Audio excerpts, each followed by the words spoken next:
GM, and welcome in the arena. It's been a while.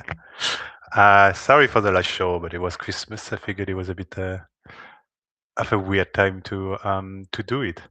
Um, all right, so for this week in the arena, we have quite a few things to look at. I don't have any demo or any special thing, but since we've been running this experiment for a while now, I actually wanted to can I reflect on the experience a little bit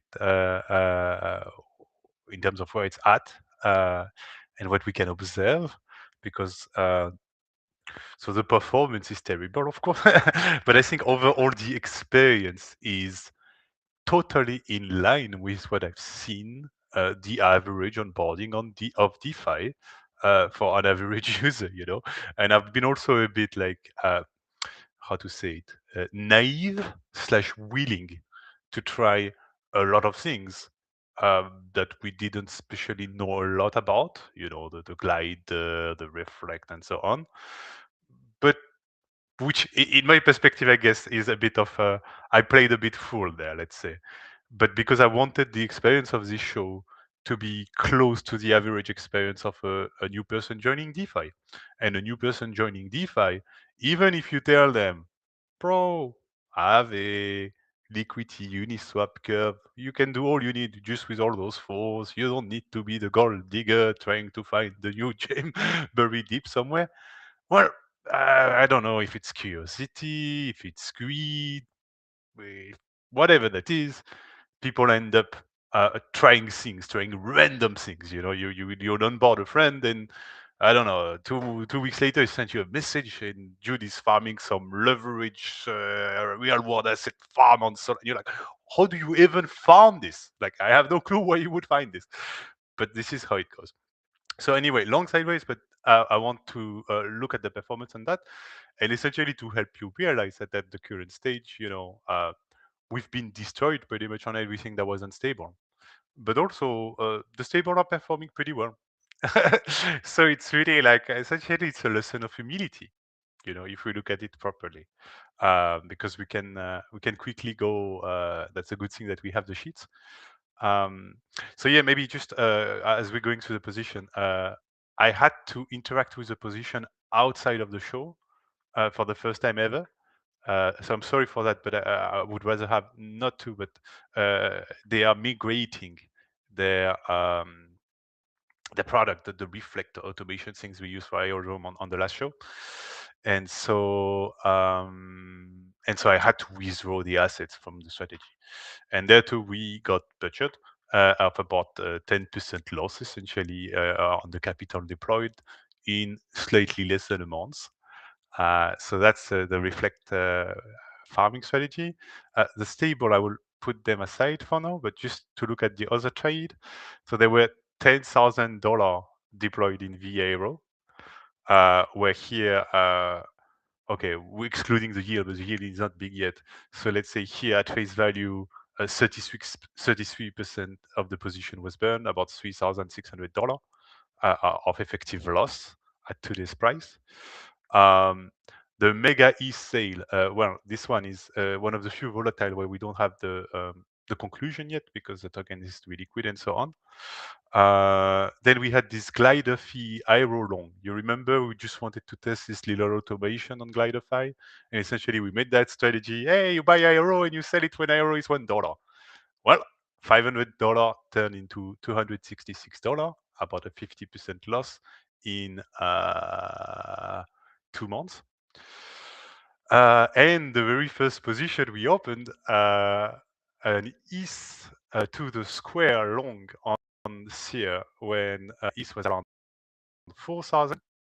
And yes, it was a $500 position. And essentially at value today, it's about half. So it's brutal. I'm not gonna lie, but I think it's truthful. Oh, is that a problem? No, it seems okay. I think it's truthful. Again, it's a truthful average experience of someone that comes in with the fact that we are over tracking compared to what a random noob would do, and we're still a bit more experienced in what we're doing. But so what we're left with are in terms of money earning ventures are the stablecoin position. And so here, you have various. So this one was simple. It was $500 deployed 2 months and something ago, around the same here. So $13 of yield here, $8 of yield here. For 40 acres, we redeployed the second time. So I need to do the total. 1,194, and now we have about $20 of yield on 40 acres. So the stable produce something, and they are the only thing that literally gave us a positive return there. Again, on the volatile side, we're literally talking things ranging from -20 to -50% over a 2 months period.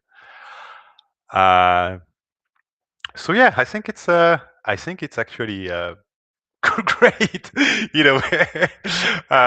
great in the sense that again, it is truthful to the average experience of a new person coming to the space, and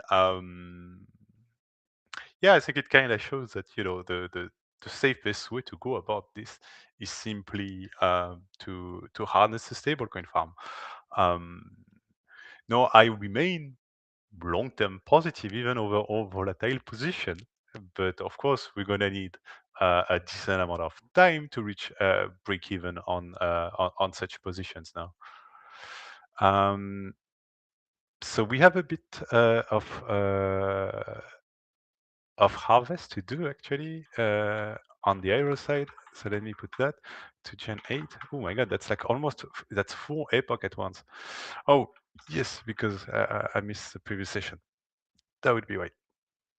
So just to do it with you while we're reflecting on it, and if you have any apps or products you want us to try in the arena as well, feel free to shoot.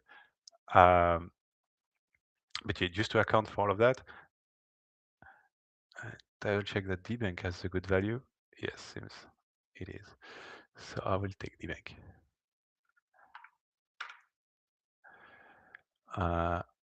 Okay.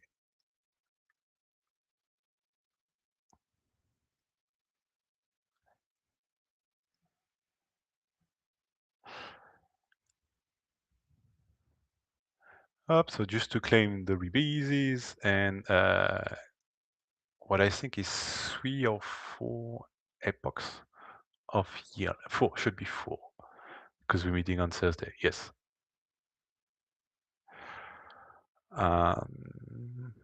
Just to finish all the measurements, we're also tracking. It's not so helpful, but I guess it's good to have them at least sometimes.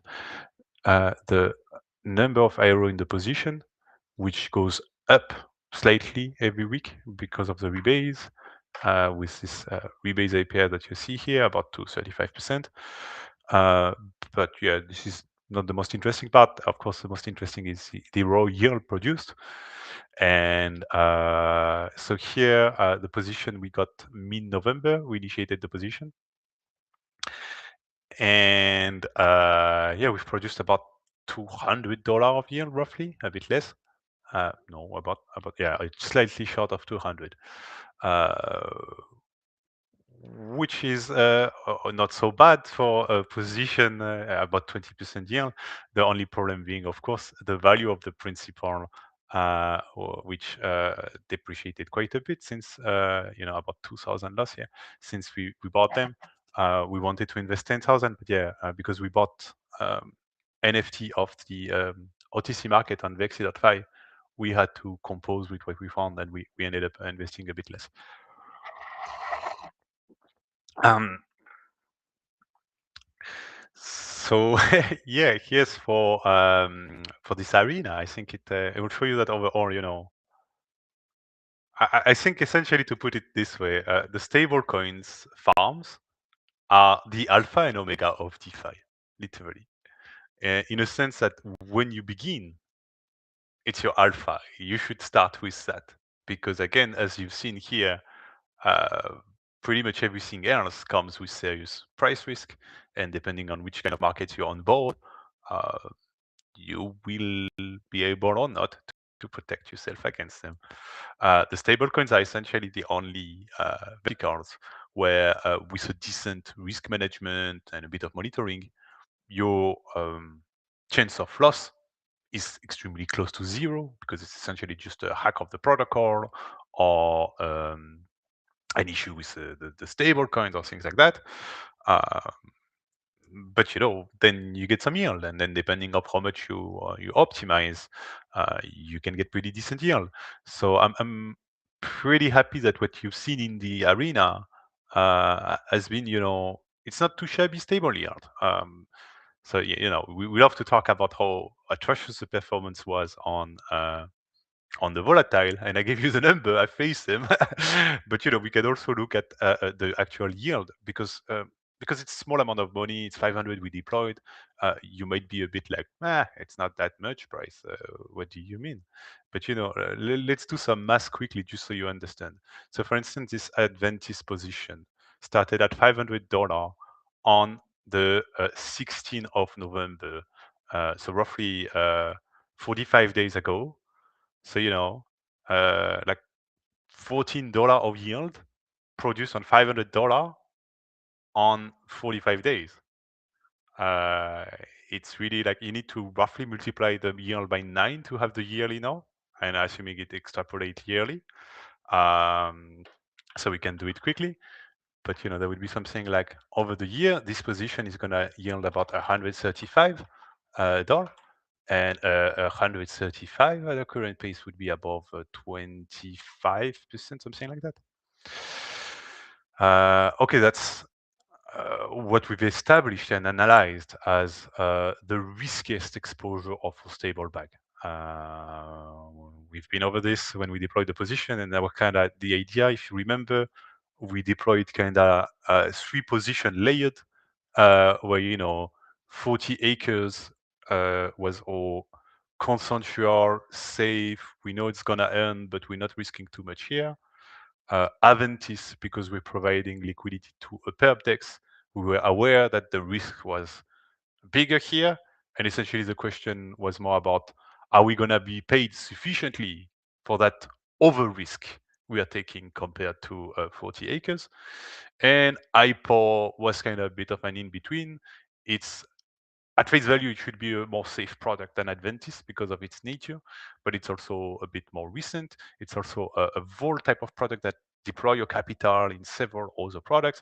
So overall, it's obviously more complex, bigger attack surface than 40 acres. So that was kind of the logic. And here too, you can see that uh, at the end of the day, over time, uh, we got paid appropriately for the risk we were taking. If you follow me. So the best yield has been achieved on the most risky position, which is Adventis. And then, our middle hypothesis also, 40 acres, yielded decently. No risk manifested nowhere. We didn't suffer any loss or anything. Um, so on the stablecoin, it went well. Essentially, it went well, and it's you saw it. It's not that much work. The work is more about the tracking, the identification of opportunity, and the rotations. That's why I want to keep running the arena over time, because I think this is where most of the insights will be seen. Simply, how do we rotate that over time? You see that, I don't know, it depends, but a few times a year, generally, you'll have to adjust your stable position depending on what's happening, what's hot, and so on. So, yeah, that's kind of my 2 months and a half at this point summary of the arena. I'm happy with the experimentation. I might reduce the frequency to a month to move this more into a long-term thing. And yeah, probably we will focus on the stable a bit more.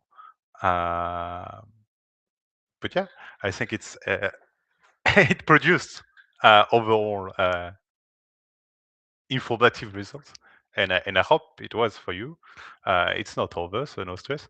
It's just the markets are very quiet right now, so we simply don't have much to do. But yeah, I did fund the wallet as always, with the usual 1,500 for deployment of each session. So we can have a look and see if there is anything worth digging into. Anything new? So let's stay on base. I think it's fine for us.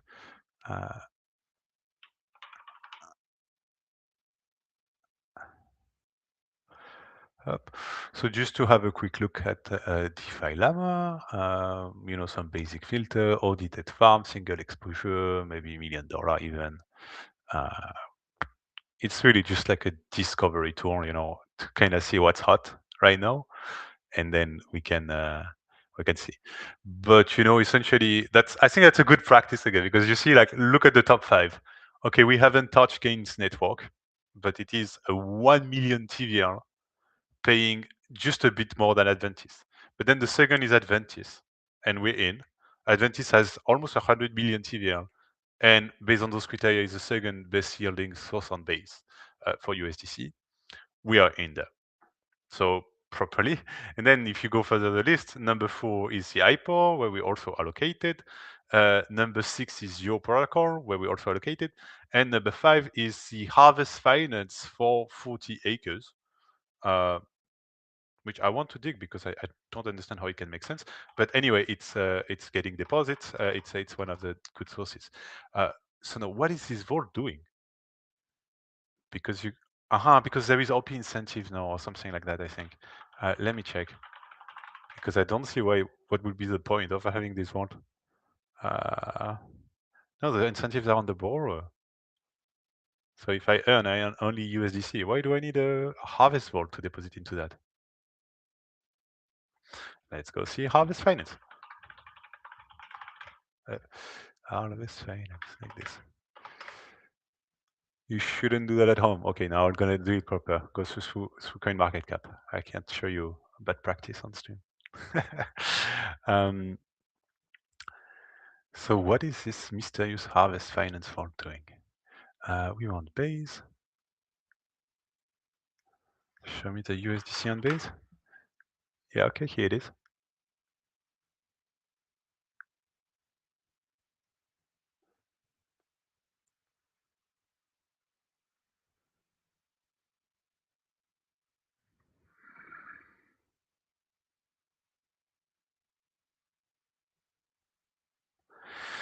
I just don't get it.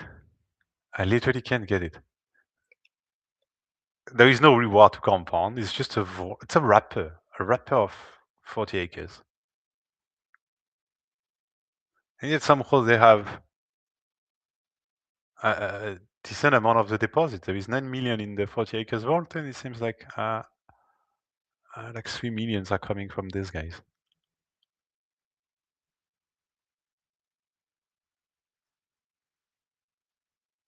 But anyway, it's the same. And this little look at the DeFi Llama, at least on the USDC, essentially enables us to confirm that so far there is not so much more I would be hitting on the base in this current market condition and with our assumption. Maybe we can look at this Wasabi. That would be a good dive because I have absolutely no clue what that is. Wow, okay. They are on I don't know how many chain with not so much deposit. I'm not liking that so much already, but let's give them a look. Wasabi is a leverage trading protocol, long, short, earn on your favorite long tail assets such as much meme coins and NFTs. Yay! Wasabi assets backed perp keep the position value closely pegged to the underlying assets, reflecting the true price action on your PNL. PNL. It also generates additional downstream effects such as moving the spot price with leverage, listing pairs as soon as they launch, and generating low yield risk opportunities through single-sided staking.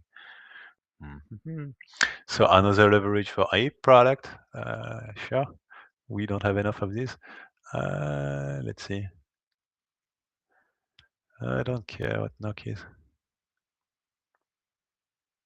So yeah, essentially you're providing the counterparty liquidity to people that are uh, leveraging. Yeah.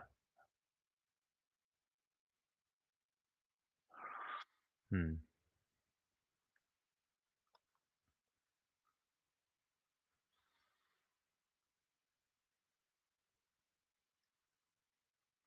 So here's the vault on base with USDC yield that we found on DeFi Llama.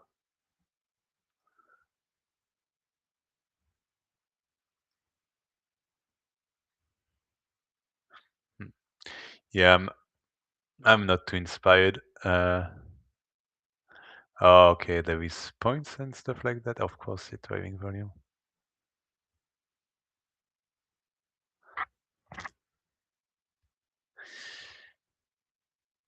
Yeah, I mean, so I will explicit to you where my interest is limited, simply because essentially the reference we will have here, considering we're providing essentially liquidity to a perp DEX, a good comparison point would be Adventis, right? It's the same activity that we're doing. And what I'm going to say is really just kind of like expliciting my common sense here. Okay, I know very little about Adventist per se. I know even less about Wasabi that I just figured out now. I'm showing you how to use DeFi common sense in the wild. Okay, so if anyone from Wasabi or Adventist listen to that, please don't be offended. It's just my reasoning. So the way it goes is the use case is similar, right?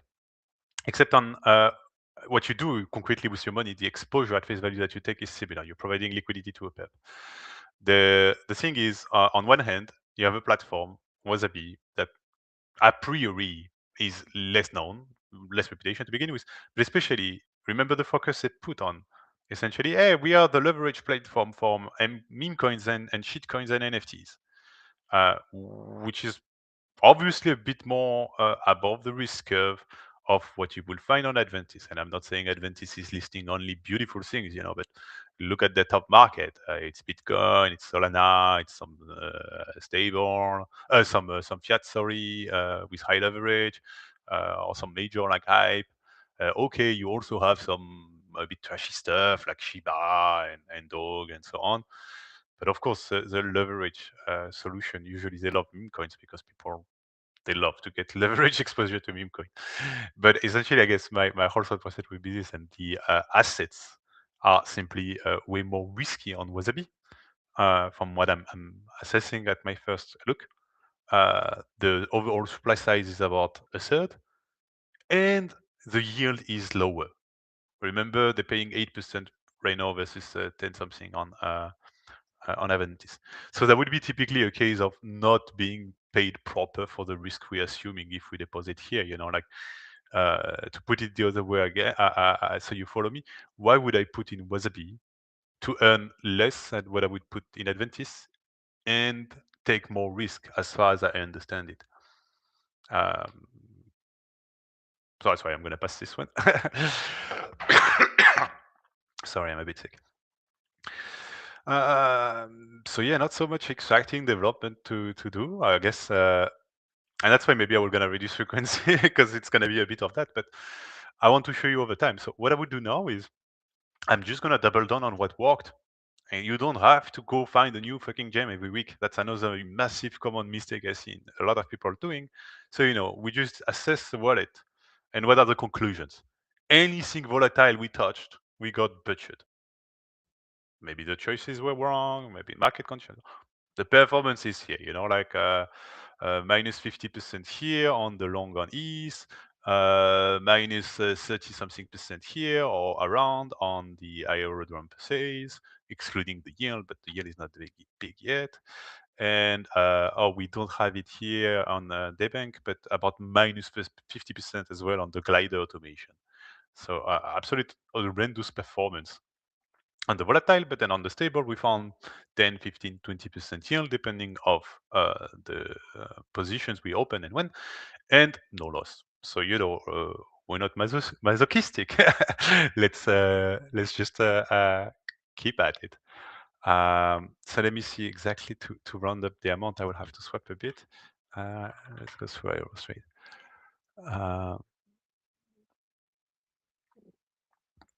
Should have enough to be 1,005. Yeah, I'll just deploy 1,005, and we'll have a bit of extra. It's okay.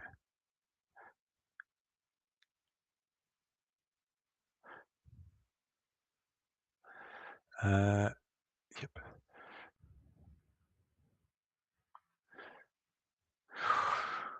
So yeah, then the question is just essentially what we top up. You've understood me. I find the overall yield so far on Adventis, how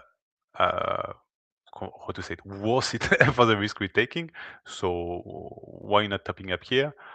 The IPO itself, we deployed it a bit later, so we need to be careful when comparing the yield. Yeah, we deployed it 2 weeks later. So there's a reason why it's yielding a bit less. But yeah, we can check the yield, but I think it's been like 6, 7, something like that. Let's have a look. Yes, 7 and then some points. But yeah, my perspective on points. So yeah, maybe we just keep going with this Adventis LP and this 40 acres. I will be very simple, 1,500 to deploy, 500 in Adventis, 1,000 in 40 acres. I think that could be something decent. So I'm just adding the entry now. Oh my god, this shit is killing my laptop every time.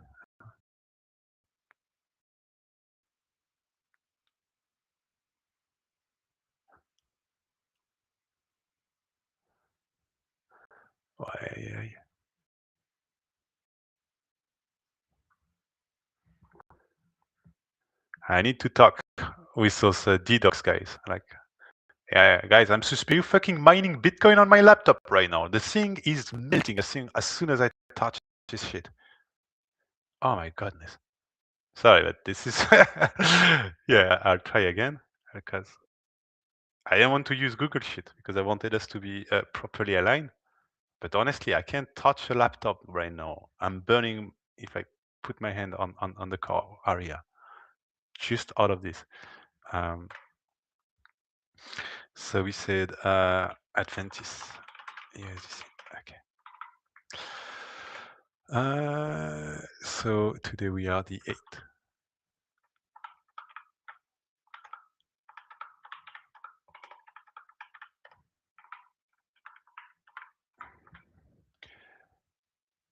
Okay, so let's deploy. Hello. Okay.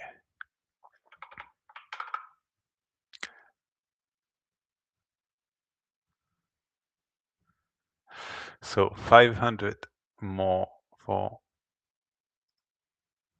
up for Avantis USDC at about 10% current yield.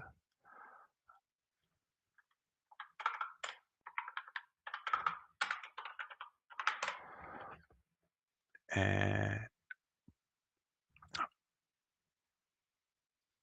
up just to get the takes as well.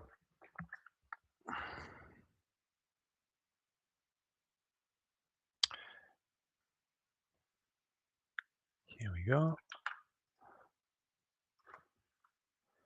Ah, no, there's this one too.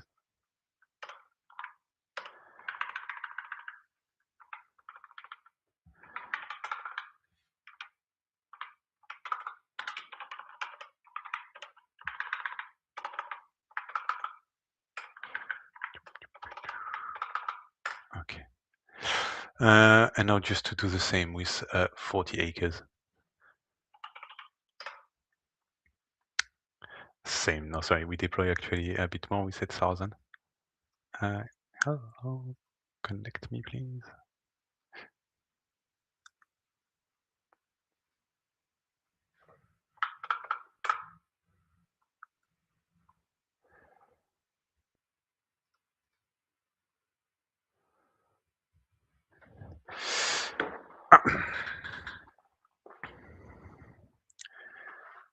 So yes, here goes for the stable. Now there is another thing I wanted to do this week, which is you might have noticed we have ETH, idle ETH on the wallet. They come essentially from that. No, it's not Glider. What's the name of it? That Reflect position that we terminate. That I had to terminate off stream yesterday because they're migrating to a new vault. And essentially they paid it back in ETH. Let me see. I don't know if the new vault is live yet, but also the performance here was again not very good. I will show you here, but essentially we deployed in December about 1,420, and when I terminated the position yesterday was about 1,300 in dollar value. And what happened is literally as I anticipated. Right? So this thing yielded effectively 200, 300% farming some shitcoin. Yeah, it did.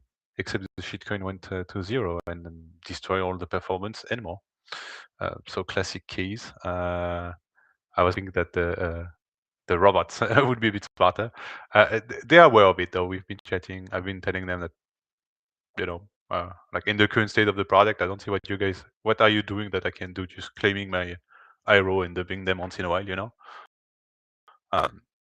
So maybe the next iterations will be better. But so therefore, I'm not so eager to throw some more ETH to be haircutted into that that reflect a bit more. There is no point. Again, so we're not masochist here. We're just trying to learn. So there could be a question of essentially just deploying the ETH as such. That would be a way to have a bit of a volatile position, but without getting without suffering like we've been on all the others, the ETH long and so on. Because this one is we really just in the perspective of, okay, there is this 0.41 ETH now that a priori we want to keep for a while. So let's just make sure they are productive in the meanwhile. So we'll be doing a bit like we did with stablecoin, except this time on ETH,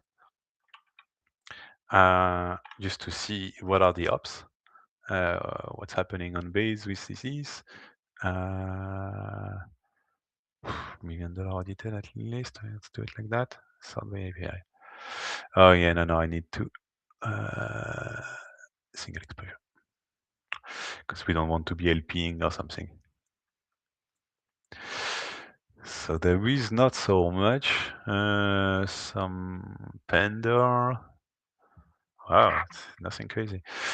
Okay, let's see more concretely. Oh, we have IPO as well here. Auto finance. No, it's not TokenBrice. Something. What's auto finance? I think we've seen them a few weeks ago, but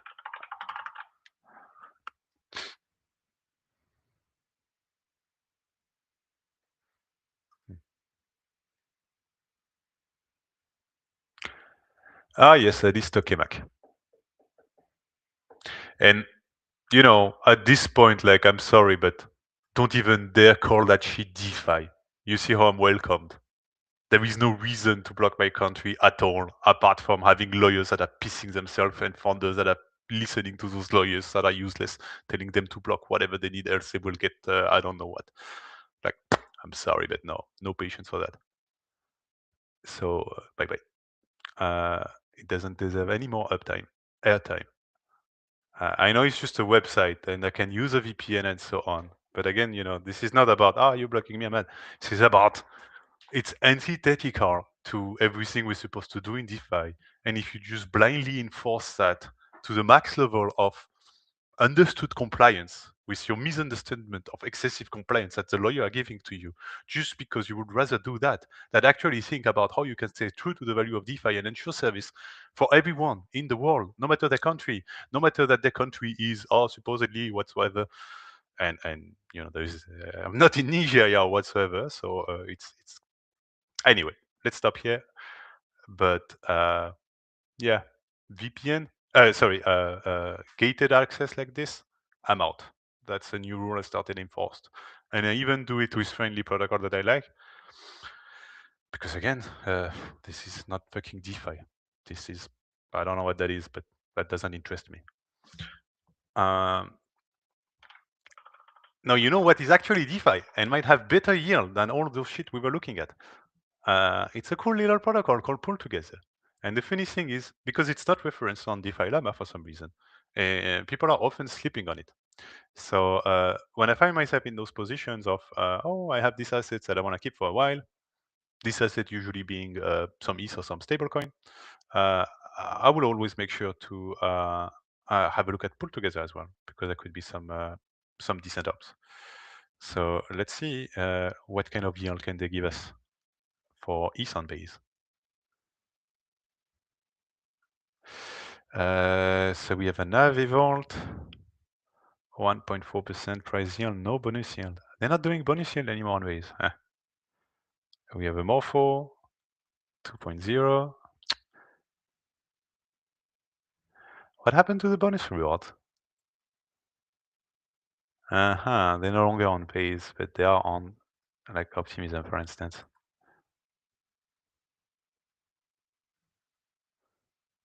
And on ARB. Huh. Okay, so yeah, not so interesting. In this case, the ETH vault on Pull Together. But it's really poor. If you don't want to do Pend or what are you left with? Like a compound? This still exists? Yeah, we're gonna have to settle for something pretty close to the staking yield, essentially. Yeah,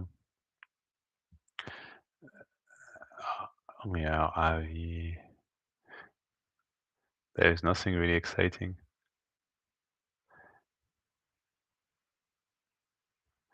I guess maybe that Beefy Vault, if it does a decent job of reallocating between Morpho markets, so we don't have to do it ourselves,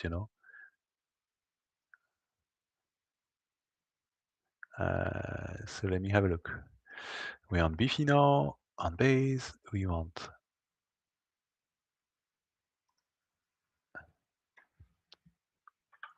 ETH.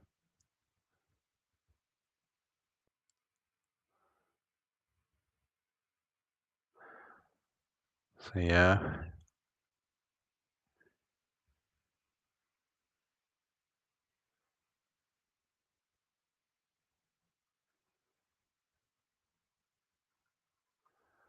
But I'm not very.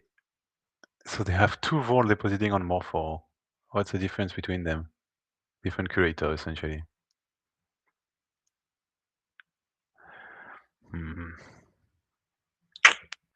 Honestly, risk adjusted, I don't find anything very sexy here.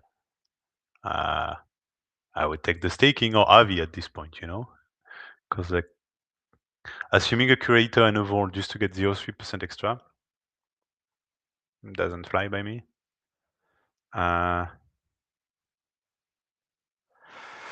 Yep. At this pace, yeah, I guess the best risk adjusted. Yeah. It's like a lesson of humility. Welcome to bear market. The best risk adjusted at this point would probably something like a, just a swap, two wrap stakies and chill. I'll have to keep a bit for gas just in case. But let's do like 0.40. Let me just put it in here as well.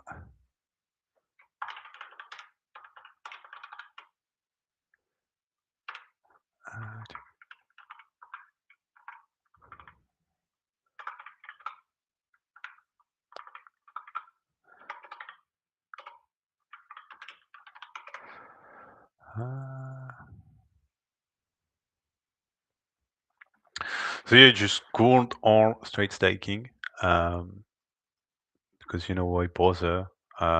We will check the staking yield right after, but you'll see it's in line with everything we've seen, a few percent, and in terms of risk, it is definitely less than those beefy ball, for instance.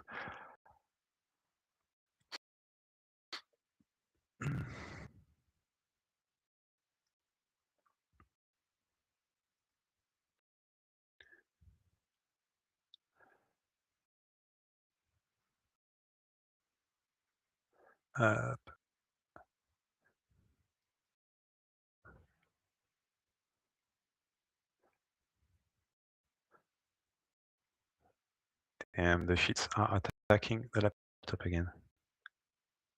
No, it's fine. Okay. So just to get this initial value at time of transaction, here.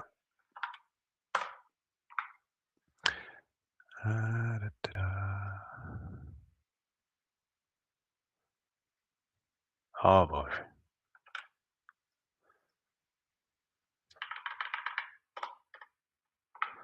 Okay. Now you can format this in dollar. Thank you. So here we got the ticks. Maybe just to explicit here. How many we got? 0.326.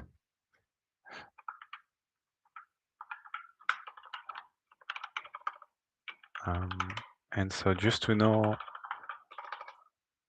go see quickly this. Oh, I imagine that's not a good website. Oh no, I'm officially a pirate for everyone and cannot interact with any DeFi website without VPN. No, I can lido.fi, not .finance. Yeah, 2.5% or around. So yeah, just for parking some time. And yeah, they do have those vaults that are pretty cool now too. A bit higher up the risk curve, but how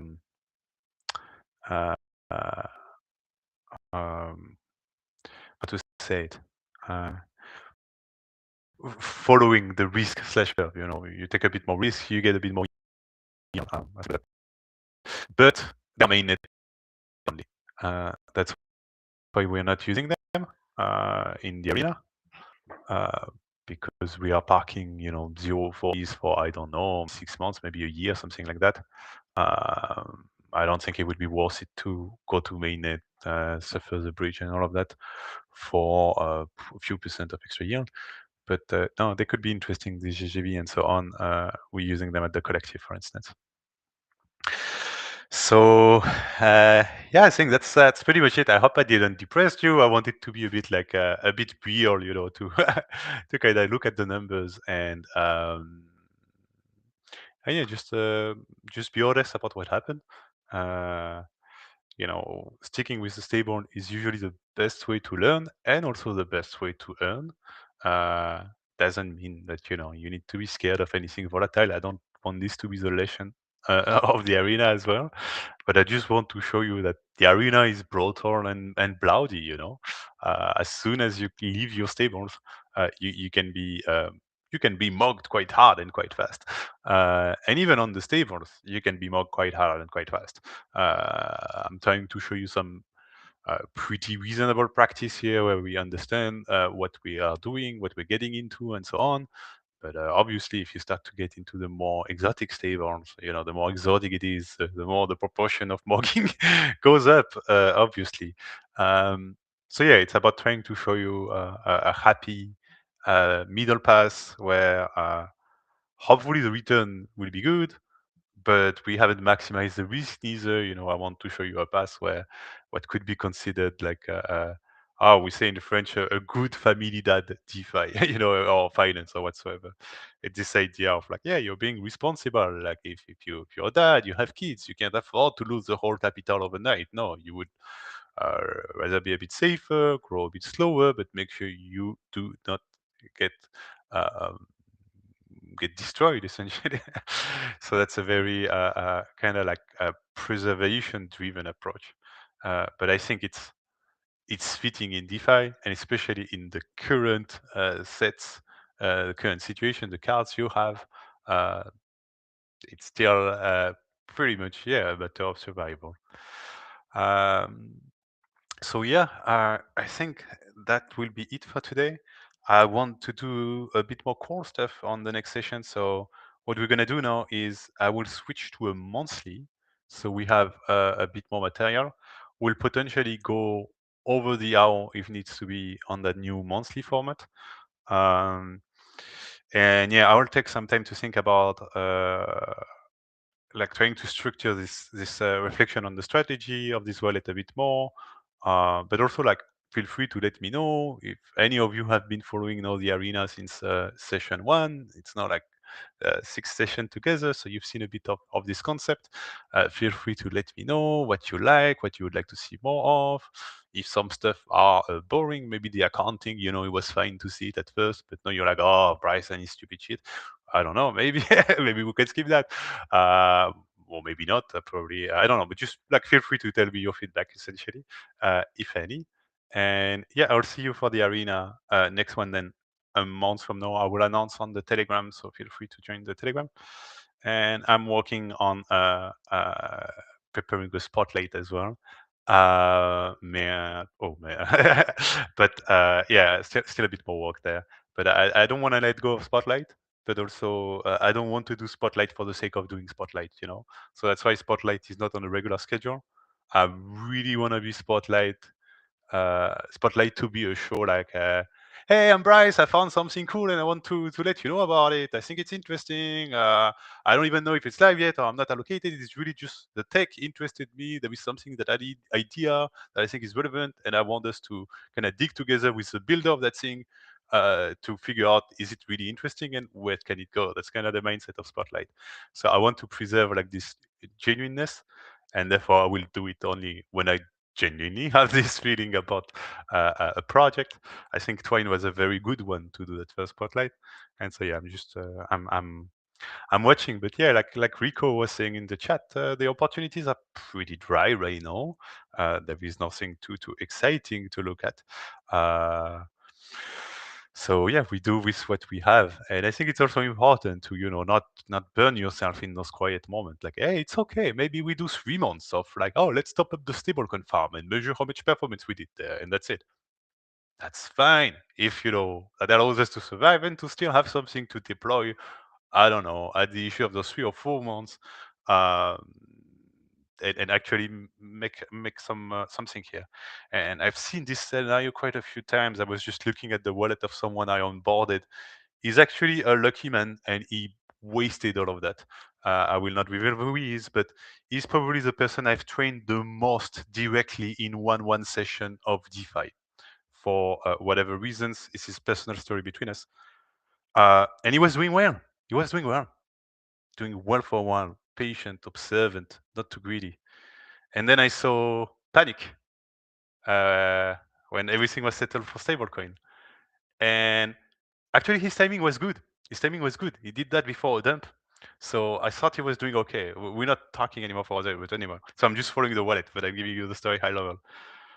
So he sold before the dump, and I was like, he did good, but I have bad feeling for him.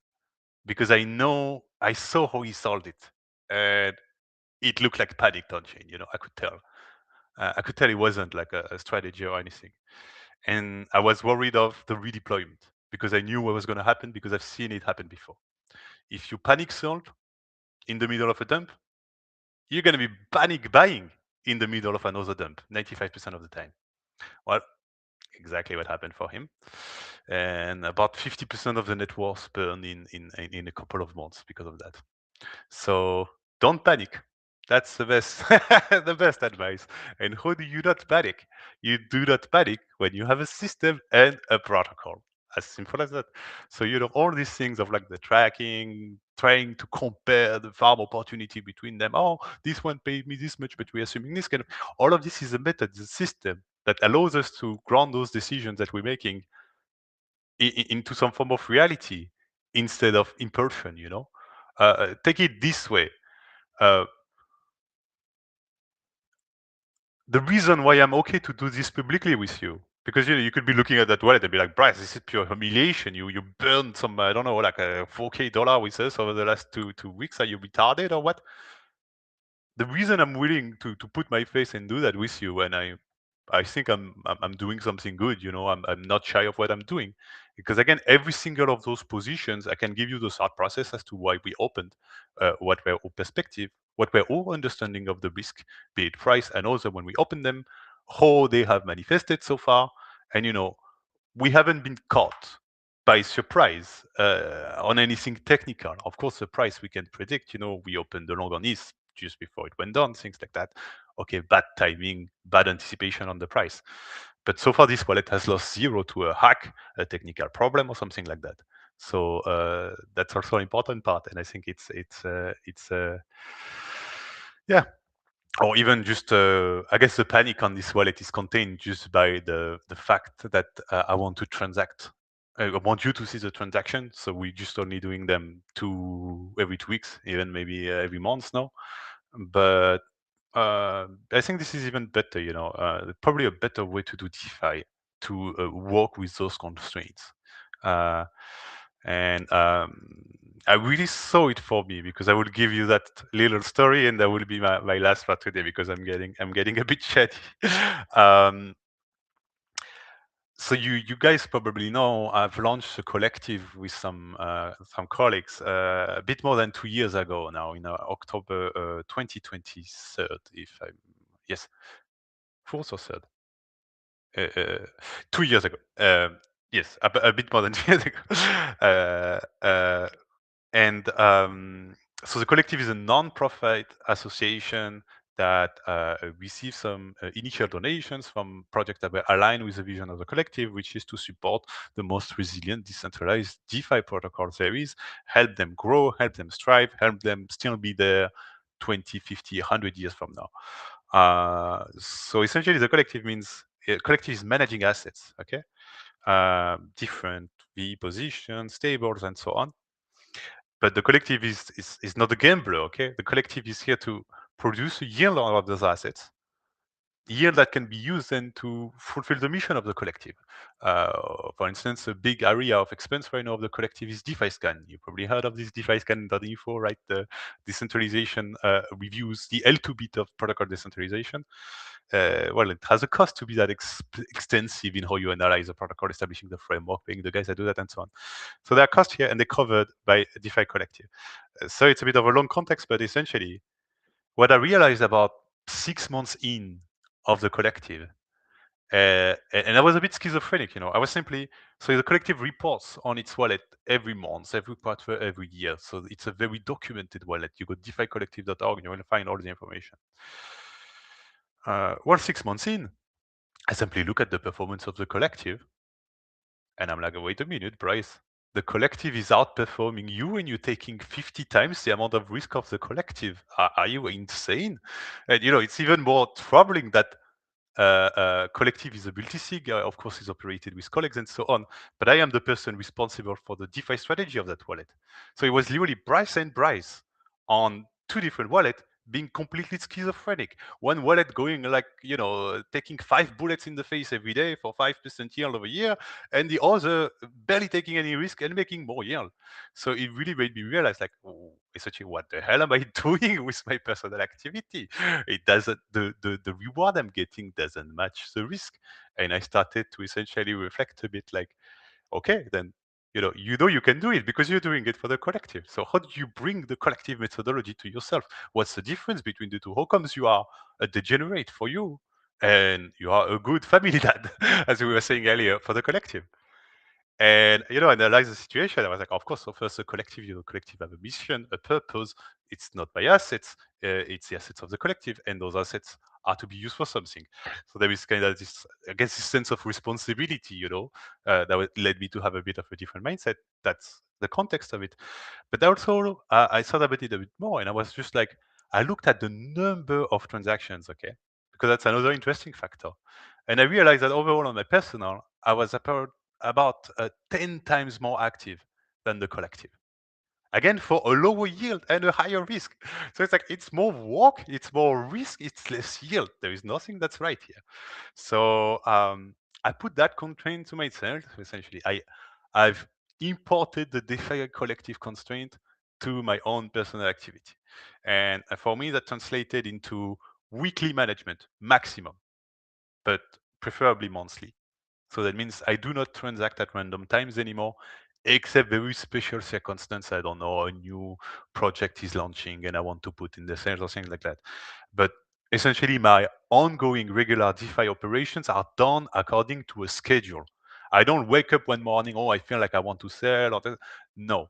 Every week on the Thursday, looking at the situation, looking at different parameter and criteria, what's happening, performance, and deciding what I do then. Or most often do nothing. But I had to frame essentially to constrain how I interact with my DeFi to be more reasonable about it. So that was me. I'm telling you that story just so you have a bit of color to it. Maybe for you it's different. Maybe the secret is you give the ledger to your wife, and only when your wife is in agreement with you, she will give you. I don't know. Everybody has their own system. I'm not saying this is beautiful magic system. I'm just saying you need to essentially realize. It's a bit of a self-analysis, and then I don't want to turn into like a trader bro advice and so on. This is not it's not me, I'm not gonna help you do that. But just to do realize there is a lot about understanding yourself and finding ways to bring method to your madness. It's literally that. It's made me realize that, is because of the situation of the collective from the get-go, there was a strong structure set up there to manage those assets, versus my personal wallet is my personal wallet. I kind of just went with the flow, and it's been developing over years and so on. So yeah, it was really about trying to uniformize that. And just to leave you on practical stuff then, so the thing that helped me rationalize, as I was telling you, is uh, time constraint, having a recurring specific time for operating and not operating unless extreme special situation outside those time. But I even consider it a red flag for myself when I have to operate outside my scheduled time. You follow me?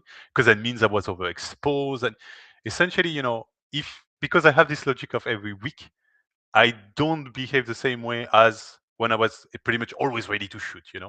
I will not open a 1-1 HF position now just because I don't know, it probably won't stand a week. So, this kind of thing.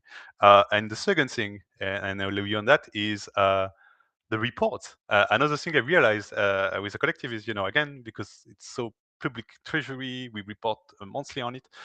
We have to explain what we're doing concretely. If the collective is taking some stable to go into an asset or whatsoever, it has to form a thesis, because then, 6 months from now, a year from now, you need to be able to justify that. So I imported also that logic to myself with a little notebook. This one being on a monthly frequency for me, but it's literally just, and I think I mentioned it to you before, so I'm not going to be too expensive, but really just like what I did this month, what I felt about the market, and some few metrics about my positions, depth, stable value, is whatsoever. The things that are important to me. It's like my little tableau de bord, my little control panel. And now I can scroll the notebook, every set of 2 pages a month, and essentially I can go back in history thanks to that. And it's been really helpful to understand, to make sure that there is some coherence over time into what I was doing. So yeah, those are Bryce's pro tip as to how not to trade like a degenerate. I hope that was insightful for you. And yeah, we'll see each other then in months. I will let you know on Twitter, on Telegram for the next show. But should be the 5th of February. Then that will give us a bit more time to think about where we want to take this arena, and maybe go even prepare to go a bit deeper in the stable game, since it seems like we are gonna go quite heavy on the stable in the next few months. So maybe I'll do a bit more research and try to show you some a bit more cooler stuff next time. We'll do obviously maybe something like a panda or something like that. Move a bit higher the risk curve on the stables essentially. But as we've done so far, making sure we understand what we're doing and what is our exposure at all time. All right then. Thank you all for following today, and I'll see you in a month then for the next session and on Twitter, Telegram.